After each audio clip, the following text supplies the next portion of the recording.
welcome to the Wayfaring Panda. I'm Annette. Today I'm participating in a YouTube hop called Simple Stories Saturdays, where we use Simple Stories products, and it's put on by Shannon Blinn. I actually filmed this back in June when I was doing a Disney sketchathon, and so I was using a sketch, but I can't post it here because it's not a sketch that's in the public domain. But anyway, the pictures I'm using are of the Disney MGM studios back in the 90s, and I took pictures at nighttime of the Christmas lights. I'm using a stencil from Newton's Nook. It has been discontinued, but I like the ornaments on here. They're kind of old-fashioned, and they go with the papers that I'm using from Simple Stories. Now, I know there's other companies that make stencils like this, so if you like the old-fashioned ornaments, I'm sure you can find a stencil that looks like this. I'm also using the Salvaged Patina Distress Ink.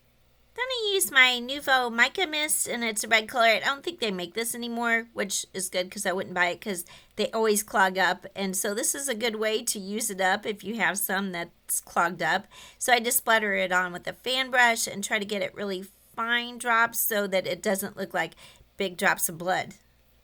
The sketch shows using paper that is torn on both sides in kind of a wavy pattern, so that's what I do with this paper, and it's called Icicle, and it's from the Simple Vintage Holly Jolly collection, and this is one of my favorite colors. The Simple Stories paper has a white core, and I didn't like how much white was showing, so I took my Evergreen Bough Distress Ink and my blending tool and went around the edges of the paper. Then I use my Nuvo Deluxe glue to attach it to my layout. Sometimes I use glue and sometimes I use double-sided adhesive, but I find I'm reaching more and more often to the glue because you have a little bit of wiggle time to move the paper a little bit if you don't get it just in the right spot where you want it or don't get it perfectly lined up. Whereas when you use double-sided adhesive, a lot of times you can't take it off without ripping your paper. For my journaling, I'm using this tag that also came from the Holly Jolly collection. I'm using my Crocodile, first of all, to punch a hole where the hole goes at the top.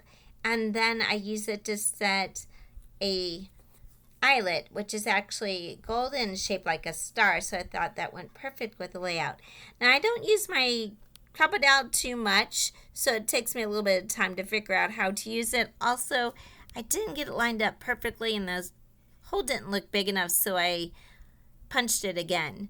Now, I know when I originally was using my Crocodile, I think the last time I used it, I had never really realized it was a hole punch and also a eyelet setter. I thought you just did eyelet, so I was always using my hole punch and then it. But there's a spot for punching holes, and then there's a spot for setting your eyelets. But I don't use it too often, so I usually forget how to use it and have to try to figure it out. Then I use my Lawn Fawn trimming. It's really twine with kind of white with red sparkly color in it. I don't think they make this anymore. But I put that on, and I use what I think is called a slip knot because I don't like making bows. And actually, I don't want it to be that fancy anyway. I'm not sure what the knot's called, but you just make a loop and then go through it. I should call this the stroller knot because years ago when I worked at Disney World, I started off at the gift shop at the front of Epcot, but I was almost always borrowed every day from the stroller shop. In fact, they started scheduling me there, and I'm like, I think I'm on permanent loan from the stroller shop. So basically, I spent my whole day doing this knot where you would put the name tags on the strollers and the wheelchairs. So I did it all day long. So to me, it's the stroller knot. Then I use my black micron pen to add my journaling to the tag. I just put that I like to see all the lights at the parks at nighttime, and I especially like the retro Christmas lights at the Disney MGM studios. Or at the time it was called the Disney MGM studios. I think it's now just called Disney Studios or something like that. Since the twine and the eyelet is raising the top of the tag up, I decided to add some foam squares to the back of the tag so that it would lay flat on the layout. And for this paper, I'm not tearing it, but I am going around the sides of it with my Evergreen Bough Distress Ink. The paper is called Jolliest Wishes, and it comes from the Santa's Village collection. But you can see that the colors still coordinate. I think what's great about some of these papers is Simple Stories usually has one that comes out for Christmas that's really vintage, and then usually has some that come out that are retro, and the colors usually go together from year to year.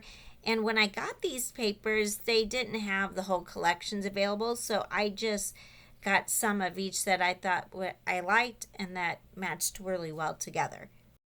And the last strip of paper I'm adding is called Shiny Bright, and it comes from the Simple Vintage Holly Jolly collection.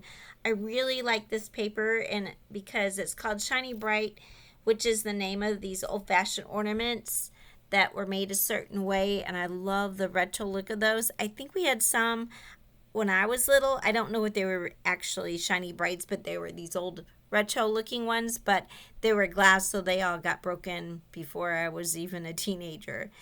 But they remind me of my childhood and our Christmas tree. And you can see how it goes really well with that stencil that I had. I backed my photos with some turquoise and red cardstock so that it'll match the pattern paper. And you can tell that some of these photos aren't the best night pictures because there wasn't much light, and this was taken in the 90s when I just had a regular Instamatic camera and film. Now back in the day, if you wanted to get really good night photos with an instant camera, you had to get special film that was like called 400 speed, but you had to change out your film, and that meant you had to finish a roll before you could put that in. So I didn't do that. For my embellishment clusters, I'm using Santa's Village Floral bits and pieces, and I kind of go through those for a little bit trying to figure out which pieces I want to use. And the sketch, it has a Mickey head in the middle cluster, and I thought it needed that because it's a Disney layout. So I got this Mickey head that I have cut out of some cardstock. And this is actually a folder where I keep my extra die cuts and stamped images. And I'll put a link to that at my end of the video if you want an idea of how to organize those extra things. And anyway, since this is the wrong color, I decided we needed some bling since it's Christmas. And some of the embellishments have gold, so I got some gold glitter paper out and traced the Mickey head on the back and cut it out with my scissors. The original Mickey head was cut out with my brother's Scan and Cut, which I would have liked to do, but I don't use my glitter paper with my Scan and Cut because that can damage the blade.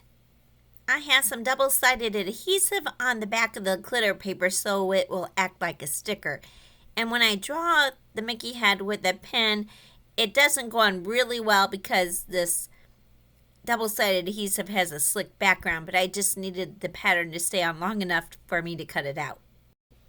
Then I get back to trying to figure out which of these embellishments to use and which of the clusters, and I start putting all the possibilities in a pile and putting all the ones I don't want to the side.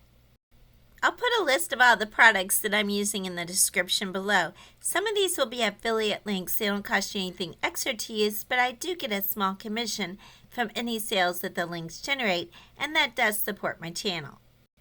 My camera shut off, so I turned it back on after I finally figured out which embellishments I was going to use. And then I used my Nuvo Deluxe Glue to attach all the embellishments and my mounting squares to attach my photos to the layout.